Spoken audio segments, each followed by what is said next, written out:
Hello student, how are you all? I hope you all are well and doing well in your studies. This is a second part of the geography chapter number 6 of class 7. Earlier we have completed Amazon basin in part 1. Those who have still not seen it should we see it, the link in the descriptions. Let's start counting today with the topic of Ganga Brahmaputra basin. So we start with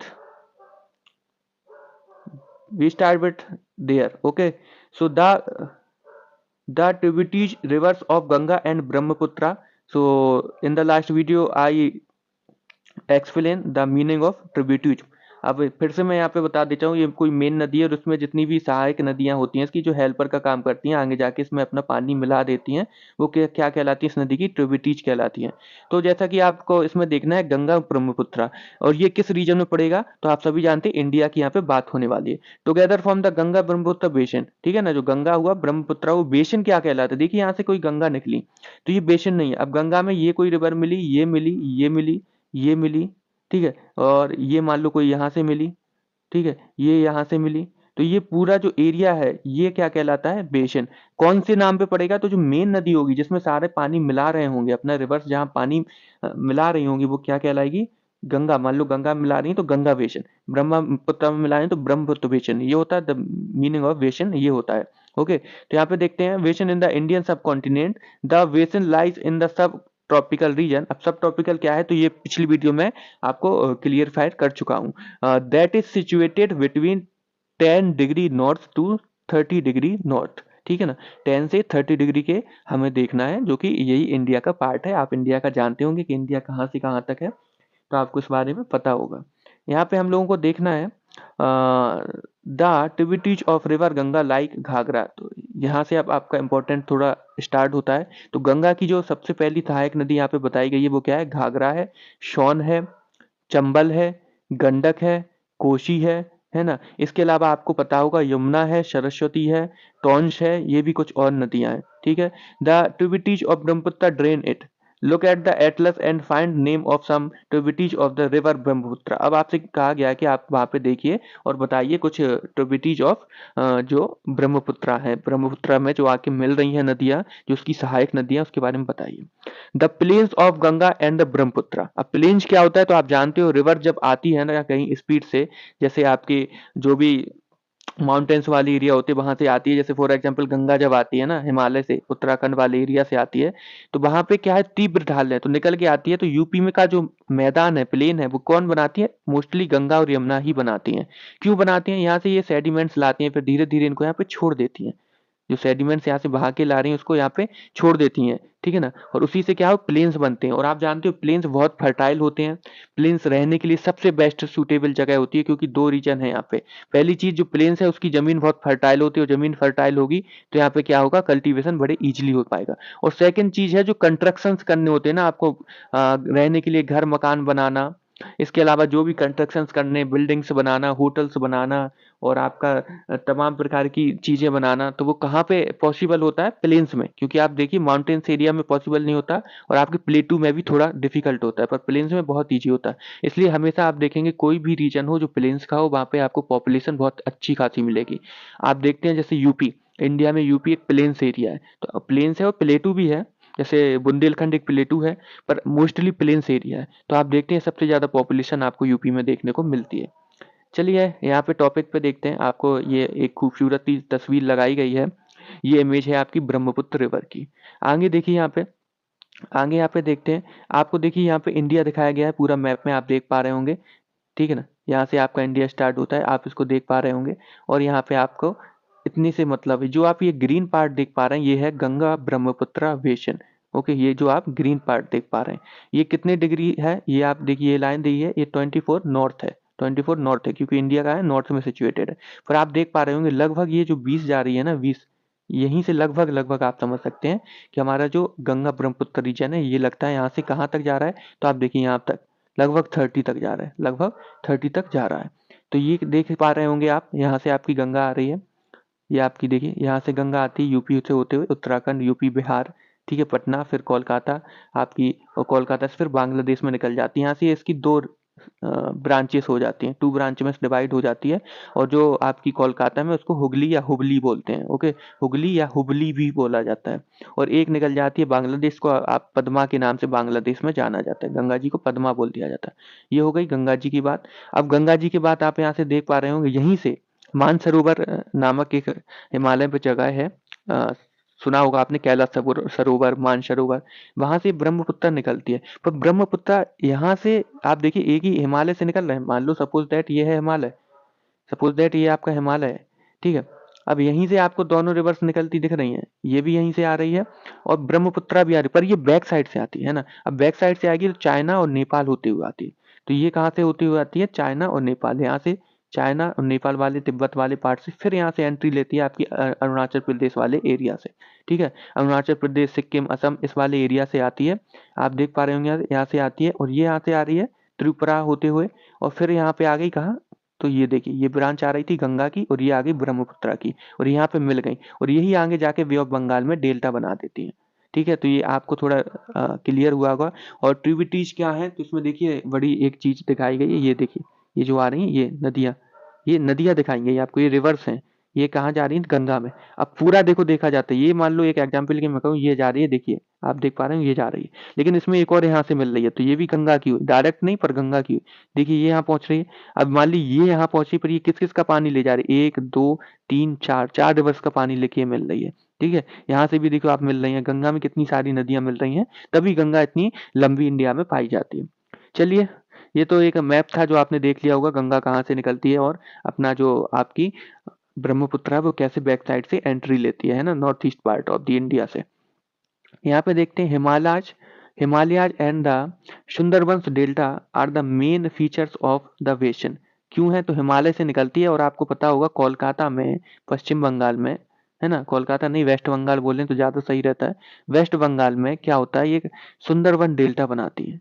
Sundarban delta जो है ना एक आप समझ सकते हैं, delta तो समझ चुके होंगे, जब रिवर्स लास्ट में जाके कई सारी ब्रांचेस में ऐसे टूट जाती है तो वो होता है डेल्टा, ठीक है। यहीं पे एक बहुत शानदार जंगल है जो कि फेमस है मैंग्रोव के लिए, एक वनस्पति होती है मैंग्रोव, शायद आप लोग पढ़े होंगे, बायोलॉजी पढ़ेंगे या तो पढ़ेंगे, मैंग्रोव बहुत फेमस होती है ना, तो उसके लिए बहुत फेमस है पूरे वर्ल्ड में सुंदरबन डेल्टा।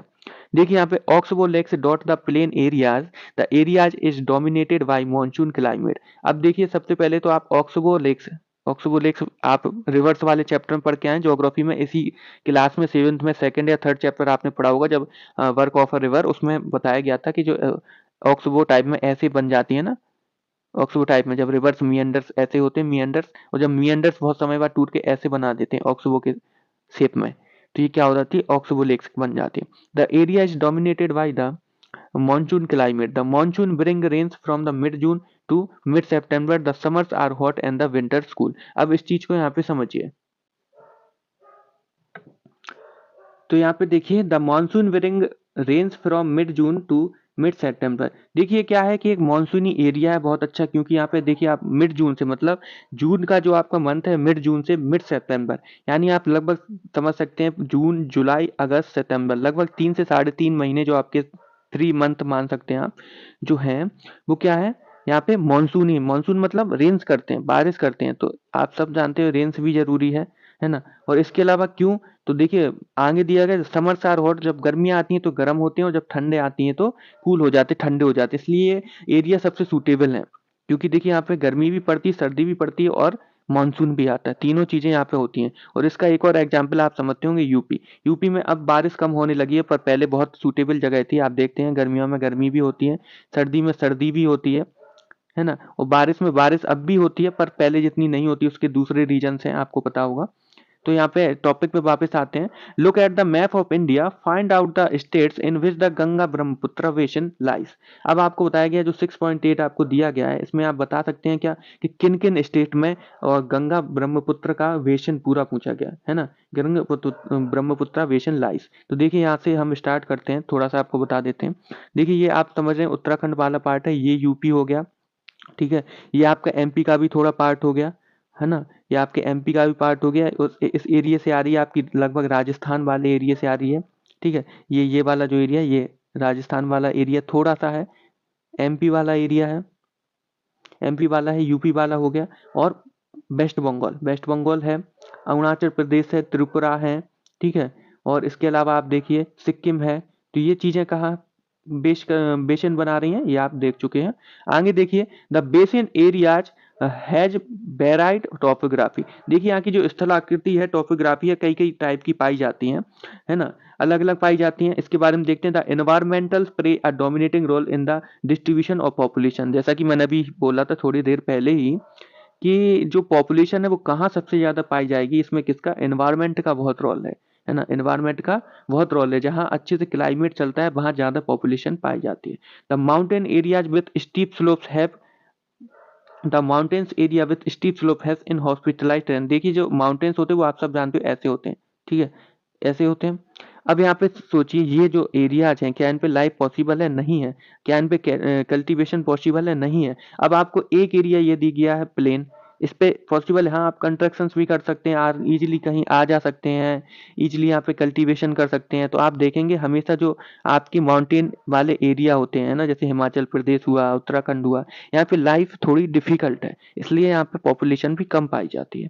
और आप प्लेन्स के लिए यूपी देख सकते हैं, यूपी में कितनी ज्यादा पॉपुलेशन पाई जाती है ना। इंडिया की सबसे ज्यादा पॉपुलेशन स्टेट वाइज कहाँ है, तो यूपी में लगभग 22 करोड़ था पुराना डेटा, अब ये और बढ़ के आएगा इस बार।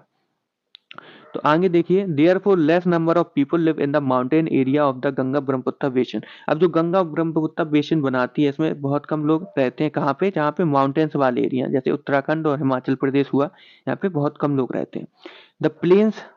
The plain area provide the most suitable land for the human habitation. और आप सब जानते हैं जो प्लेन्स है वो सबसे सुटेबल होते हैं। द सोल इज फर्टाइल, क्यों, पहला रीजन आपको दे दिया गया कि यहाँ की जो सॉइल है वो फर्टाइल होती है। Agriculture is the main occupation of the people where flat land is available to grow crops. अब आप जानते हैं जो एग्रीकल्चर है वो मुख्य व्यवसाय है इंडिया का, क्योंकि इंडिया का आधे से ज्यादा लगभग 70% पीपल कहाँ बसता है, तो विलेजेस में। और विलेजेस में जो मेन आप जानते हो ऑक्यूपेशन होता है, जो मेन व्यवसाय होता है, जो मेन बिजनेस है वो क्या है, तो कल्टीवेशन, एग्रीकल्चर। और एग्रीकल्चर के लिए क्या चाहिए, तो फर्टाइल जमीन, सॉइल होनी चाहिए वो फर्टाइल, इसलिए प्लेन्स सूटेबल होते हैं। The density of population of the people is very high. अब डेंसिटी क्या है, तो डेंसिटी देखो आप लोग जानते होंगे, आपने पढ़ा होगा स्क्वायर, ठीक है, स्क्वायर पढ़ा है, ठीक है, स्क्वायर। अब मैं मान लेता हूँ इसकी लेंथ है 1 किलोमीटर, इसकी लेंथ, ओके, और इसकी भी लेंथ क्या है 1 किलोमीटर, क्योंकि स्क्वायर में क्या होती है, क्या होती है, स्क्वायर में दोनों बराबर होती है। अब मैं आपसे कहूँ इसका एरिया निकालो, तो एरिया क्या होता है, एरिया क्या होता है, ए स्क्वायर, है ना, मतलब जो आपको लेंथ दी है उसका स्क्वायर, तो 1 का स्क्वायर 1, मतलब 1 किलोमीटर स्क्वायर, इसका एरिया है 1 किलोमीटर स्क्वायर। मतलब ये हुआ कि ये जो आपका स्क्वायर है इसके अंदर कितने लोग रहते हैं, 1 किलोमीटर स्क्वायर के अंदर, ये 1 किलोमीटर 1 किलोमीटर 1 किलोमीटर 1 किलोमीटर, इसमें जितने भी लोग रहते हैं वो कहलाती है डेंसिटी ऑफ पॉपुलेशन, है ना, तो पॉपुलेशन में कितने लोग हैं। आगे देखिए यहाँ पे, तो ये आप जानते हैं वेरी हाई होती है प्लेन्स में, क्यों होती है, 2-3 बार मैं बता चुका हूँ। The main crop is paddy, जो मेन क्रॉप यहाँ पे है वो पैडी है, मतलब धान यहाँ पे मेनली उगाई जाती है, चावल से जैसी होती है। धान क्यों, तो देखिए धान के लिए सबसे इंपॉर्टेंट होता है पानी, क्योंकि जब धान की कल्टीवेशन किया जाता है ना तो पानी इसको ऊपर तक भर दिया जाता है इसमें पानी, जैसे और चीजें उसमें पानी लगाते हैं, है ना, मिट्टी के अंदर सॉइल के अंदर रहे बस इतना, पर इसमें ऊपर तक पानी भर देते हैं। जो राइस का कल्टीवेशन होता है वो भी कुछ ऐसे ही होता है, धान से ही राइस बनाया जाता है। Since cultivation of paddy requires sufficient water, क्योंकि इसके लिए क्या चाहिए, बहुत ज्यादा मात्रा में सफिशिएंट वाटर चाहिए। It is grow in the area where the amount of rainfall is high, और ये ऐसे एरिया में कल्टीवेट किया जाता है जहाँ पे आपका रेनफॉल बहुत हाई हो। नेक्स्ट आते हैं व्हीट, माइज और सोरगम्स हुए, ग्राम्स हुए एंड मिलेट्स हुए, are the other crops that are grown. इसके अलावा गेहूं, मक्का, है ना, ज्वार और दालें, ये सब यहाँ पे क्या की जाती हैं, तो ग्रो की जाती हैं। अब कैश क्रॉप क्या होती हैं, तो ऐसी क्रॉप्स जिसको हम बिजनेस पर्पज से उगाते हैं ना, जहाँ से हम क्या बिजनेस करना चाहते हो, यानी जिन फसलों को हम बेचने के लिए उगाते हैं, कैश के लिए उगाते हैं, जिसके बदले हमें कैश मिल जाए, वो क्या है, कैश क्रॉप। अब जैसे आप जानते होंगे टी हुई, अब टी कोई खाने के लिए तो उगाता नहीं है, कि बड़े बड़े बागान होते टी और कॉफी के कि घर पे खा लेंगे। या फिर आप शुगर कैन देखते हो, बहुत बड़ी मात्रा में यूपी नंबर 1 है जैसे कि शुगर कैन में। तो जो शुगर कैन उगाए जाते हैं, तो शुगर कैन क्या घर के खाने के लिए इतने सारे गन्ने लगाए जाते हैं, नहीं। तो इसका उद्देश्य एम क्या है, तो इसके बदले में हमें पैसा मिल जाए, कैश मिल जाए, ठीक है ना। इसके अलावा जूट हुआ, और एक कॉटन भी होता है, कॉटन भी हुआ, जूट हुआ, ये सब बेच देते हैं किसके को, तो टेक्सटाइल इंडस्ट्री में बेच देते हैं, है ना, कपड़े बनाने के लिए। इसके अलावा बनाना प्लांटेशन हुआ, तो अब बनाना प्लांटेशन भी कोई घर के खाने के लिए केले तो उगाता नहीं है, तो बेचने के लिए उगाता है। Are seen in the some areas of plain, तो ये सब प्लेन में आपको देखने को मिलेगा, ठीक है ना। इन वेस्ट बंगाल, अब वेस्ट बंगाल के बारे में बताया गया, and Assam T is grow in plantation, जो वेस्ट बंगाल है और असम है, यहाँ पे क्या होती है, चाय की खेती होती है, बागान लगाए जाते हैं चाय और कॉफी के। Silk is producing through the cultivation of silk worm in the part of Bihar and Assam, Bihar और असम में आप देखेंगे कि सिल्क का कल्टीवेशन किया जाता है। In the mountains and hills where the slopes are gentle crops are grow on terrace, तो ये मैं एक बार और बता चुका था, आपको एक बार और बताता हूँ। ये मान लो एक है माउंटेन स्लोप एरिया, ठीक है ना। अब इस पे क्या कल्टीवेट किया जाता है, नहीं किया जा सकता कल्टीवेशन, क्योंकि पॉसिबल नहीं है इतने ढलान वाले एरिया पे। तो क्या करते हैं, इसको इसको ऐसे काट लेते हैं, ढलान को ऐसे बना, जो ढलान पहले ऐसे आ रही थी, अब उस पे क्या किया हमने, ऐसे ऐसे आप समझते हैं सीढ़ी नुमा, जो हमारे टेरेस होते हैं ना, सीढ़ी नुमा ऐसे बना लेते हैं इसको। इससे क्या होता है, इससे ये होता है कि जब हम देखिए यहाँ पे बना लेते हैं, मान लो ये था, अब हमने इसको ऐसे बना लिया कुछ ऐसे, तो अब क्या होगा, जो इतना वाला प्लेन एरिया है ये, इस पे हम क्या कर सकते हैं, थोड़ा कल्टीवेशन कर सकते हैं, है ना। और इस पे देखिए आप सॉइल डायरेक्ट बह जाएगी, आप पानी डालेंगे, इस पे क्या है, पानी रोक सकते हैं, यहाँ पे आप एक बॉल बना देंगे पानी रोक देंगे, यहाँ पे बॉल बना देंगे पानी रोक देंगे। तो ये प्लेन एरिया यहाँ पे फॉर्मेट हो रहे हैं, फॉर्मेशन हो रहा है जिन प्लेन एरिया का, यहाँ पे थोड़ी बहुत कल्टीवेशन की जा सकती है। यही होता है आपके जो माउंटेन्स एरिया होते हैं, वहाँ ऐसे ही कल्टीवेशन करके काम चलाया जाता है।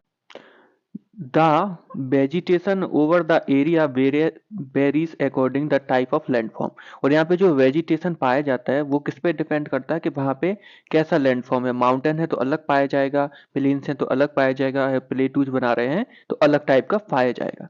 In the Ganga and the Brahmaputra plain tropical deciduous trees grows. अब यहाँ पे देखिए, जो मैंने कल आपको पिछली वीडियो में समझाया था कि जो आपका ये वाला रीजन बनता है, कौन सा, 23.5 इन दोनों के बीच में जो बनता है ये ट्रॉपिकल रीजन, ठीक है ना। यहाँ पे जितने भी फॉरेस्ट पाए जाते हैं उनको ट्रॉपिकल फॉरेस्ट बोलते हैं, और हिंदी में अगर कभी आ जाए तो उष्ण, ठीक है ना, उष्ण कटिबंधीय ऐसे बोला जाता है, उष्ण कटिबंधीय, है ना। तो ये क्या है, उष्ण कटिबंधीय पाए जाते हैं। अब यहाँ पे लिखा है, आगे देखते हैं, एलोंग विथ टीक, ठीक है ना, साल एंड पीपल। यहाँ पे टीक, साल एंड पीपल, इनके आप लोगों ने नाम सुने हो, और आप शायद टीक को ना जानते हैं तो इसको सागौन बोला जाता है, कि जो कि फर्नीचर बनाने के लिए बहुत फेमस लकड़ी होती है, बहुत फेमस वुड मानी गई है। आगे देखिए, thick bamboos groves the common in the Brahmaputra plain. अब जो ब्रह्मपुत्र का प्लेन्स है, मतलब जो आप बना रहे हैं वहां पे प्लेन्स, उसमें क्या पाया जाता है, तो उसमें ऐसे बांस के, जो बांस देखा होगा आप लोगों ने, बांस होता है, बांस के ऐसे पेड़ लगते हैं बहुत सारे, बहुत लंबे लंबे पेड़ होते हैं ये, ठीक है। आगे देखिए, the delta area is covered with the mangrove forest. देखिए, जो अभी मैं आपको पिछले टॉपिक या चाहे इसी में बता रहा था पैराग्राफ में, कि यहाँ पे जो सुंदरबन डेल्टा है वो फेमस किसके लिए, तो मैंग्रोव वनस्पति के लिए। जो मैंग्रोव वनस्पति है इसके लिए पाई जाती है, इसके लिए पूरे फॉरेस्ट का नाम ही हम लोगों ने मैंग्रोव रख रखा है ना, क्योंकि यहाँ पे सबसे ज्यादा जो पाई जाती है मैंग्रोव पाई जाती है, और ये बहुत फेमस वनस्पति है और इंडिया में सिर्फ इसी जगह पे पाई जाती है। इसकी मैं एक इमेज यहाँ पे लाया हूँ आपके लिए, जो भी मुझे मिल पाई है, क्योंकि कॉपीराइट इशू की वजह से नहीं मिल पाती है, तो उसको आप देख के थोड़ा सा समझने की कोशिश करें। ये होती है, इसको आप देख पा रहे हैं, ये ऐसे पानी में जो प्लेन्स वाले एरिया में ऐसी लगती है, ठीक है ना। ये छोटे छोटे पौधे आप देख पा रहे होंगे, बड़े खूबसूरत आपको दिख रहे होंगे। यहाँ पे भी देखिए वही चीज है, ये अब थोड़े बड़े हो चुके हैं, ऐसा लग रहा है जैसे हमारे यहाँ लोटस या कमल का फूल का पेड़ लगते हैं, आपने देखे हो, कुछ उसी टाइप से। देखिए यहाँ पे क्यों जरूरत है प्लेन्स की, देखिए पानी में भरे हुए हैं, आप देख पा रहे होंगे पानी जो दलदल होता है उस टाइप में उगते हैं, है ना। तो इनके लिए पानी बहुत इंपॉर्टेंट है। और बाद में ये देखिए एक और फोटो है, ये ऐसे बड़े बड़े पेड़ बाद में हो जाते हैं, ठीक है। तो यहाँ पे किस क्या फेमस है, तो मैंग्रोव, मैंग्रोव बहुत फेमस है, और मैंग्रोव फॉरेस्ट इसको बोलते हैं। In the part of Uttarakhand, अब उत्तराखंड तरफ आते हैं, उत्तराखंड हुआ, सिक्किम हुआ, है ना, सिक्किम का नॉर्थ ईस्ट में आ गए, और अरुणाचल प्रदेश भी आप लोग जानते हो सबसे नॉर्थ ईस्ट वाला। तो ये क्या है, यहाँ पे आपको ट्रीज मिलेंगे, कौन कौन से, तो एक पाइन हुआ, एक देवदार हुआ, एक FIR फर बोलते हैं इसको, हिंदी में भी फर ही बोलते हैं, फर हुआ, ये देवदार है, देवदार का पेड़ पाया जाता है, ये भी बहुत फेमस है फर्नीचर के लिए। और एक है पाइन, ठीक है ना। इस पाइन को शायद चीड़ बोलते हैं, आप लोगों ने नाम सुना हो, हिंदी में एक चीड़ की लकड़ी होती है वो बोला जाता है। तो ये पेड़ यहाँ पे पाए जाते हैं किस किस रीजन में, तो उत्तराखंड हुआ, सिक्किम हुआ, और अरुणाचल प्रदेश के रीजन में ये कुछ पेड़ पाए जाते हैं। Okay, because the climate is cool and the slopes are steep. इस एरिया में क्यों पाए जाते हैं, तो आप जानते हो उत्तराखंड सिक्किम है, ये कुछ माउंटेन वाले एरिया है, तो यहाँ की क्या है, जो स्लीप्स हैं ऐसे होते हैं, ठीक है ना, माउंटेन वाले। ये तो यहाँ पे ये सूटेबल होते हैं पेड़। और यहाँ पे आप जानते हो कि जहाँ माउंटेन होता है, मोस्टली जो माउंटेन वाला एरिया है, वहाँ पे जो वेदर है वो हमेशा कूल रहता है, क्योंकि ऊंचाई रहती है समुद्र तल से ज्यादा। तो इस वजह से वहाँ का जो क्लाइमेट है वो ठंडा होता है, इसलिए ये पौधे वहाँ पे पाए जाते हैं। तो इससे आपको क्या सीखने को मिला कि जो पाइन, देवदार और फर के पेड़ हैं, इनके लिए कैसा क्लाइमेट चाहिए, तो कूल क्लाइमेट चाहिए, है ना। ये भी आप फैक्ट के तौर पे याद रखेंगे इस चीज को। सिर्फ ऐसा नहीं है कि हमने लाइन पढ़नी है और उसकी अंडरस्टैंडिंग बनानी है, ऐसा नहीं है। इसके साथ आपको फैक्ट भी कुछ याद करते चलना होंगे, जिससे आपकी आने वाली क्लासों में या आने वाली एजुकेशन में आपको काम आएंगे, है ना। इससे हमें ये बता, अब कभी क्वेश्चन पूछ लिया आपसे कि देवदार सबसे ज्यादा कहाँ मिलता है, और ऑप्शन में हुआ उत्तराखंड, तो आप लगा सकते हैं, सिक्किम लगा सकते हैं, अरुणाचल प्रदेश। आपको ये भी याद नहीं हो तो आपको ये याद हो कि माउंटेन वाले एरिया में होते हैं, क्योंकि कूल क्लाइमेट चाहिए। तो आप ऑप्शन बाई ऑप्शन जा सकते हैं कि हाँ उत्तराखंड दिया है, ये माउंटेन वाला एरिया, यहाँ पे हो सकते हैं। तो ये चीजें भी आपको अंडरस्टैंडिंग बनानी होगी धीरे धीरे। आप लोग अभी से स्टार्ट करेंगे, जब 9-10 तक ये अंडरस्टैंडिंग बना पाएंगे। आगे देखते हैं, चलिए। There is a variety of wild life in the वेशन, ठीक है ना। यहाँ पे कई टाइप की वाइल्ड लाइफ है। वाइल्ड लाइफ क्या है, तो वाइल्ड लाइफ आप समझ सकते हो, सभी प्रकार के जो वन्य जीव होते हैं, इसमें बर्ड्स भी आते हैं, एनिमल्स भी आते हैं, और वाटर के जो एनिमल्स होते हैं सारे मिला के वाइल्ड लाइफ कहलाते हैं। अब क्या क्या आपको मोस्टली यहाँ क्या क्या देखने को मिलता है, सुंदरबन डेल्टा की बात हो रही है, जो ब्रह्मपुत्र नदी के पास बन रहा है सुंदरबन डेल्टा, उसकी बात हो रही है। यहाँ की देखिए फॉरेस्ट में आपको एलिफेंट मिलेगा, टाइगर मिलेगा, ये सब आपने देखा होगा, डियर आपने देखी होगी, मंकीज भी आपने देखे होंगे। ये सब कॉमन चीजें हैं जो वहां पे पाई जाती हैं, इसके अलावा भी पाई जाती हैं, पर जो मोस्टली है वो ये है। इसके अलावा एक बंगाल टाइगर भी यहाँ पे मिलता है। बंगाल टाइगर फेमस है, हमारे बंगाल में पाया जाता है, इसलिए उसका नाम ही बंगाल टाइगर रखा गया है। The one horn found in the Brahmaputra plain in the delta area, Bengal tiger, देखिए यहाँ पे जिक्र है, Bengal tiger and crocodile are found. और जो आपका डेल्टा वाला एरिया है वहां पे देखिए बंगाल टाइगर मिलता है और क्रोकोडाइल, आपका मगरमच्छ पाए जाते हैं। आगे देखते हैं, life abounds in the fresh river water, the lakes and the bay of Bengal sea, the most popular variety of the fish are rohu, catla and hilsa. देखिए अब पानी यहाँ पे पाया जा रहा है, तो यहाँ पे कई सारी लेक्स भी बनती हैं, और लेक्स में सबसे ज्यादा जो यहाँ पे होता है वो क्या होता है, तो मछली पालन होता है। जो मछलियां होती हैं ना, फिशिंग, वो यहाँ पे बहुत की जाती है, क्योंकि देखिए यहाँ पे ताजे पानी की झीलें बनती हैं, है ना। जो बंगाल की खाड़ी, यहाँ पे ताजे पानी की झीलें निर्मित होती हैं, यानी फ्रेश वाटर की। इससे क्या होता है कि बहुत अच्छी फिशिंग यहाँ पे होती है। और इन लोगों का जो बेसिक फूड है, जैसे हम लोगों का, जैसे नॉर्थ इंडिया में बेसिक फूड क्या है, आपने राइस देखा होगा, या रोटी हम लोग यूज करते हैं गेहूं की। और इसके अलावा आप समझ सकते हैं वेजिटेशन, और दाल भी समझ सकते हैं। यही 3-4 जो हमारी बेसिक चीजें हैं, है ना। और सबसे बेसिक चीजें जो हम लोग खाते हैं वो रोटी सब्जी को ही यूज करते हैं। तो वहां पे क्या है, तो वहां पे फिश एंड राइस, जो उनका बेसिक फूड है वो है फिश एंड राइस। अब क्यों है, तो यहाँ पे देखिए फिशिंग बहुत अच्छी होती है, अभी हाल बताया मैंने, ताजा पानी पाया जाता है, फ्रेश वाटर, इस वजह से बहुत सारी वैरायटी पाई जाती है फिश की, जिसमें से कुछ आपको दी भी गई हैं, जैसे रोहू, काटला और हिल्सा। ये 3 नाम आपको यहाँ पे देख पा रहे होंगे, रोहू, काटला और हिल्सा, ये फिश की वैरायटी है। Fish and rice is the staple diet of the people living in the area. और जो इनका बेसिक फूड है वो क्या है, फिश एंड राइस है, वो की आपको दिखाया गया है। यहाँ पे कुछ इमेजेस आपको दिखाई गई हैं, आप देख पा रहे होंगे, है ना। ये एक मुखी गैंडा बोलते हैं, यहाँ पे देखिए सर्कल इसलिए किया गया है क्योंकि ये एक मुखी है ना, और भी होते हैं। और यहाँ पे आपको क्रोकोडाइल भी दिख रहे होंगे, तो ये दिखाई गई, आम बात है, आप लोगों ने देख रखे होंगे। ये टेरेस फार्मिंग की इमेज है, इस तरीके से कुछ टेरेस फार्मिंग होती है, ठीक है। अब यहाँ पे एक केस स्टडी दी है, इसको थोड़ा सा पढ़ेंगे। क्या केस स्टडी है, तो स्टार्ट करते हैं। सबसे पहले आपको दिया गया है कि विनोद इज अ फिशरमैन। तो एक विनोद की स्टोरी यहाँ पे दिखाई गई है, जो कि एक फिशमैन है ना, फिशिंग का काम करता है, लिविंग इन द मतवाली मॉन विलेज इन द बिहार। तो ये स्टोरी कहाँ की है, पहली चीज बिहार की है। बिहार में एक गांव है मतवाली मॉन, उसके अंदर एक इंसान है विनोद, जो कि क्या है, फिशरमैन है, ठीक है। He is a happy man today, वह आज बहुत खुश है, सेटिस्फाई है अपनी लाइफ से। क्यों है, तो देखिए, with the effort of the फिलो fisherman, किस किस के साथ, इसके देखिए कुछ साथियों के नाम यहाँ पे दिए गए हैं, रविंद्र, किशोर एंड राजीव और कुछ अदर्स। इन लोगों के साथ अपनी लाइफ जी रहा है और खुश है। ही क्लीन द मॉन ही क्लीन द माउंट और the oxbow lake of the cultivate different variety of fish. देखिए ये फिशिंग का काम करता है, आप पढ़ चुके हो, फिशरमैन है। तो वहां पे ऑक्सवो एक लेक है ना। और ये लेक कैसी है, तो क्लीन है, साफ है। और जब साफ है तो उसमें बहुत वेराइटी की फिश पाई जाती हैं। जब वही लेक गंदी हो जाती है और प्रदूषित हो जाती है, तो उसमें मछलियां नहीं पाई जाती, क्योंकि प्रदूषण फैल गया तो मछलियों की डेथ हो जाती है।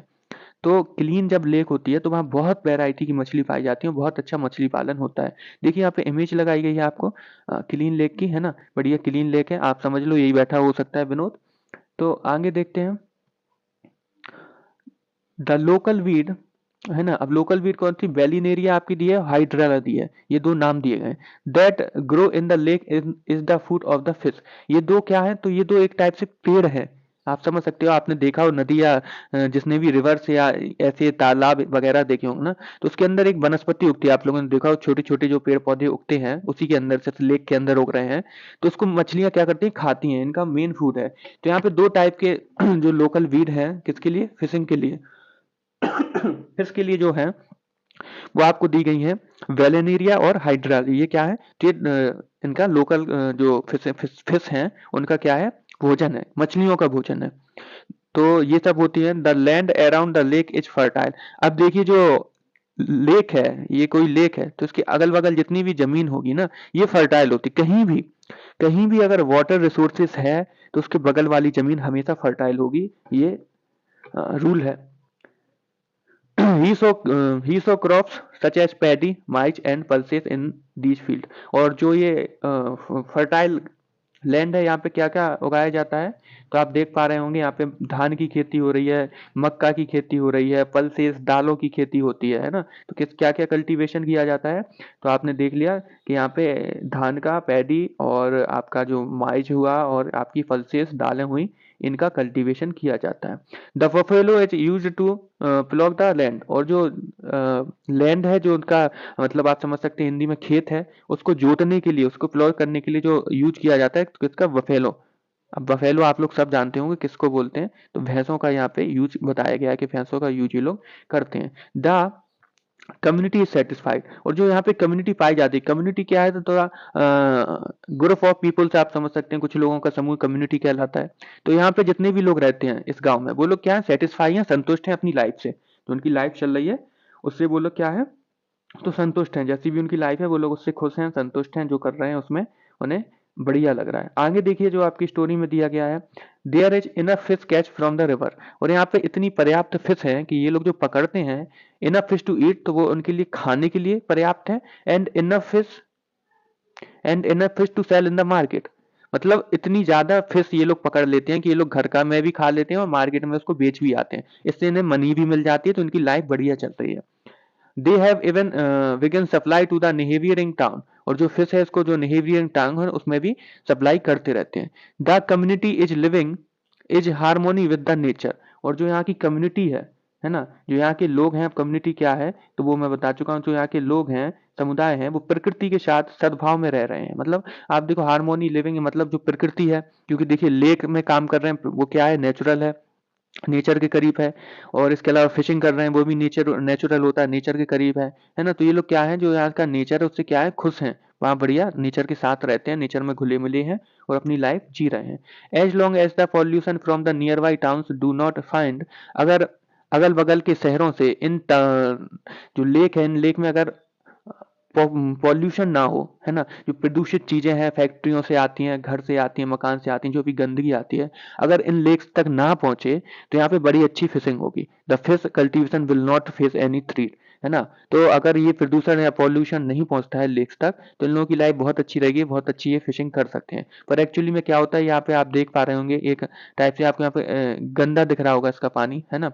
तो क्या है, एक पॉल्यूट लेक है, यहाँ पे क्या है, पॉल्यूशन पहुंच चुका है। और जब पॉल्यूशन पहुंच जाएगा तो तरह तरह के केमिकल्स पहुंच जाएंगे, तरह तरह की रिएक्शन होंगी, तो वहाँ पे फिश नहीं बचती हैं, ठीक है ना, फिश जिंदा नहीं बचती है, तो इनका भी काम नहीं होता पाता है, तो ये भी अपनी हैप्पी लाइफ नहीं जी पाते हैं, ठीक है। देखो यहाँ पे एक स्वच्छ भारत मिशन का भी दिया गया है, to accelerate the effort of achieve universal sanitation coverage and to put force on sanitation, the prime minister of India launches the Swachh Bharat mission on 2 अक्टूबर 2014। जब माननीय नरेंद्र मोदी जी पीएम बनते हैं, उसके बाद ये एक नया स्वच्छ भारत मिशन लॉन्च करते हैं प्रोग्राम, जो कि 2 अक्टूबर गांधी जी के जन्मदिन पर 2014 में चालू होता है। ये आपको एक फैक्ट दिया गया है। तो ये हो गई एक केस स्टडी, जिसमें हमने देखा कि बिहार में रहने वाला एक बढ़िया क्लीन लेक में रहता है, फिशिंग करता है, अगल बगल फर्टाइल है, धान की खेती करता है ना। ये सब आपने देख लिया। अब वापस आते हैं अपने गंगा प्रदत्त ग्लेन्स पे। देखिए the Ganga Brahmaputra plains has several big towns and cities. अब देखिए जैसा कि मैंने बताया जो प्लेन्स होते हैं सबसे ज्यादा पॉपुलेशन प्लेन्स में पाई जाती है। क्यों? जमीन फर्टाइल है ना, और वहां पे आसानी से रेल बिछाई जा सकती है। अब आप सोचिए कि उत्तराखंड में रेल सुविधाएं नहीं है, आप देहरादून तक जाएंगे उसके बाद रेल नहीं चलती हैं। क्यों नहीं चलती हैं? क्योंकि पहाड़ों पे रेल कंस्ट्रक्शन नहीं कर सकते। तो कोई भी कंस्ट्रक्शन करना होता है ना, घर मकान बनाने हो, बिल्डिंगें बनानी हो, तो बड़ी इजीली होता है कहाँ पे बनाना, अपने प्लेन्स वाले एरिया पे इसको कंस्ट्रक्शन करना इजीली है। प्लेन्स वाली जमीनें हैं वो फर्टाइल हैं तो कल्टीवेशन के लिए भी प्रॉफिटेबल है। तो इस वजह से प्लेन्स में हमेशा आपको पॉपुलेशन डेंसिटी मिलेगी। डेंसिटी क्या है मैं अभी बता चुका हूँ। द सिटीज ऑफ इलाहाबाद, अब इलाहाबाद आप इसको नहीं बोलेंगे, ये एनसीईआरटी अभी चेंज नहीं कर पाई, इसको प्रयागराज बोलेंगे क्योंकि गवर्नमेंट ऑफ यूपी ने इसका नाम वापस से प्रयागराज ही कर दिया है। ठीक है ना, आप लोग अभी सुन भी रहे होंगे प्रयागराज में कुंभ कुंभ कुंभ, तो फिर गंगा नदी के किनारे ही है जहाँ पे गंगा यमुना सरस्वती तीनों मिलती हैं। ठीक है, तो गंगा यमुना सरस्वती तीनों वहां पे मिलती हैं। तो एक ये हुआ। इसके अलावा कानपुर आपने सुना होगा, यूपी का ही पार्ट है, ये भी गंगा नदी यमुना नदी के किनारे है। और वाराणसी आपको मिल जाएगा, बनारस भी कहाँ है तो प्रयागराज से थोड़ी ही आगे है, जो भी गंगा नदी के किनारे है। लखनऊ हुआ, पटना, पटना जो बिहार का सबसे मेन इलाका है जो गंगा नदी के किनारे वो पटना है, और उसके बाद वो कोलकाता साइड वेस्ट बंगाल में हुबली के नाम से जानी जाती है, वहां निकल जाती है। तो ये कुछ नाम दिए गए हैं। इसके अलावा भी कई सारे वो है स्टेट में, कई सारे स्टेट में कई सारी सिटीज हैं, पर ये सिटीज बताई गई हैं जहाँ 10 लाख प्लस लोग रहते हैं एक ही शहर में, है ना। सबसे ज्यादा अगर इन सब में भी आपसे पूछा जाए सबसे ज्यादा पॉपुलेशन कहाँ है तो प्रयागराज में। पूरे यूपी में पूछा जाए सबसे ज्यादा पॉपुलेशन कहाँ है तो प्रयागराज में है। ठीक है ना, और पूरे गंगा ब्रह्मपुत्र रीजन में सबसे ज्यादा पॉपुलेशन कहाँ है तब भी प्रयागराज। यहाँ पे 2011 के अकॉर्डिंग सेंसस जो हुआ था 10 लाख पीपल सिटी में रहते हैं, 10 लाख प्लस पीपल, है ना। अब तो ये कई ज्यादा हो गया होगा, यहाँ पे हो सकता 50, 60, 80 लाख भी पहुंच गया हो, क्योंकि 10, 15 साल हो चुके हैं जब से। अब नए डेटा आज आएंगे तब पता चलेगा। देखिए यहाँ पे all with the population of the more than 10 lakh are located along the river Ganga. जो आपको ऊपर बताए गए हैं इनमें क्या है, सब में 10 लाख से ज्यादा लोग रह रहे हैं। क्यों रह रहे हैं अब वो आप क्लियर कर चुके हैं, क्योंकि जमीन फर्टाइल है, इजी लाइफ है। The waste water from the these town, अब जो टाउन हम देख रहे हैं 10 लाख लोग रह रहे हैं, तो यहाँ पे क्या होगा, बहुत सारी फैक्ट्री आज होंगी, बहुत सारे कारखाने होंगे, बहुत सारे लोग रह रहे हैं, बहुत सारे घर मकान होंगे। तो इन सब का जो गंदगी निकल के आ रही है, वेस्ट मटेरियल आ रहा है, वो कहाँ जाएगा? सबसे पहले नालों में जाएगा, और नाले किससे कनेक्टेड होते हैं तो नदियों से। तो ये नदियों में पहुंच रहा है, इसलिए आप देख रहे होंगे गंगा लगातार पॉल्यूट हो रही है, पॉल्यूशन हो रहा है गंगा नदी में लगातार, आप लोग सुन रहे होंगे। क्यों हो रहा है? क्योंकि तमाम बड़े बड़े शहर इस नदी के किनारे हैं, और वहां की जितनी भी गंदगी है तो नदी में पहुंच रही है, इसलिए ये हो रहा है। ठीक है, and the industries is discharge into the reverse, जो उनका वेस्ट मटेरियल वहां पे डिस्चार्ज कर देती है। The leads to the pollution of the rivers, इस वजह से क्या हो रहा है, पॉल्यूशन हो रहा है। All the four ways of transport are well developed in the Ganga Brahmaputra basin. In the plains areas the roadways and railways transport the people from one place to another. देखिए अब क्या हो गया, तो जो गंगा ब्रह्मपुत्र का बेसिन है प्लेन वाला, यहाँ पे आपको ऑल फोर वेज, यहाँ पे लिखा है four veg transport. Four veg कौन से होते हैं, तो एक तो आप जानते हो कि रेल आपका हो गया, ठीक है, एक आपका हो गया रेल, एक आपका हो गया रोड वाला, भाई गाड़ी, ठीक है, रोड वाला हो गया। एक आपका क्या हो गया, पोर्ट हो गया, है ना, बंदरगाह बोलते हैं जिसको। और फोर्थ क्या हो गया, तो आपका एयर, ठीक है ना, तो एयरप्लेन वगैरह वाला हो गया। तो एयर ट्रांसपोर्ट, ये चारों ट्रांसपोर्ट कहाँ मिलते हैं, तो गंगा ब्रह्मपुत्र के बेसिन में ये चारों सुविधाएं उपलब्ध हैं। In the plain areas the roadways and railways transport the people from one place to another. और जो प्लेन एरिया है वहां पे मोस्टली आपको देखेंगे तो रोडवेज मतलब रोड के द्वारा, और आपका जो रेलवे है इसके द्वारा ट्रांसपोर्ट होता है, लोगों का भी और सामान का भी। ठीक है, देखिए आगे देखिए द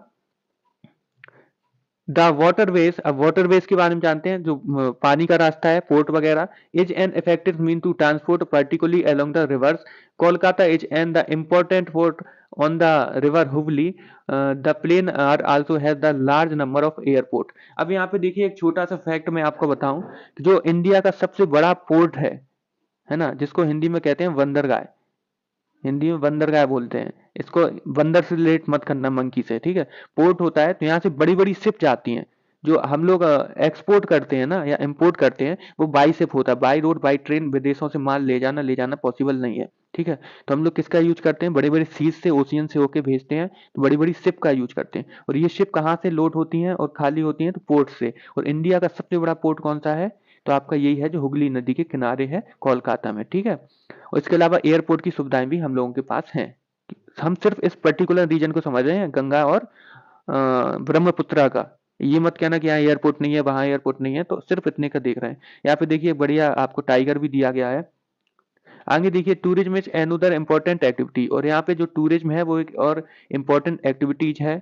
लोग बाहर से आते हैं यहाँ के तरह तरह के वाइल्ड लाइफ जो पाए जाते हैं उनको देखने। इसके अलावा आपने देखा होगा जैसे काशी है, अभी देखिए यहाँ पे दिया गया है बनारस काशी। अब क्यों जाते हैं लोग, है ना, यहाँ पे कितना सारा टूरिज्म है, आपको सबको पता होगा। प्रयागराज हुआ, बनारसी हुआ, टूरिज्म है क्योंकि मंदिर है, ये देखिए घाट दिख रहे हैं, इस पे जाते हैं, बोटिंग होती है, इन सबको अट्रैक्ट करती है सबको। तो यहाँ पे क्या है, टूरिज्म भी अच्छा खासा पाया जाता है। इसके अलावा आप देख पा रहे हैं Taj Mahal on the bank of the river Yamuna in Agra. जो ताजमहल है वो गंगा सॉरी यमुना नदी के किनारे बना हुआ है, तो वहां भी लोग अट्रैक्ट होते हैं, वहां भी घूमने जाते हैं, टूरिज्म करने।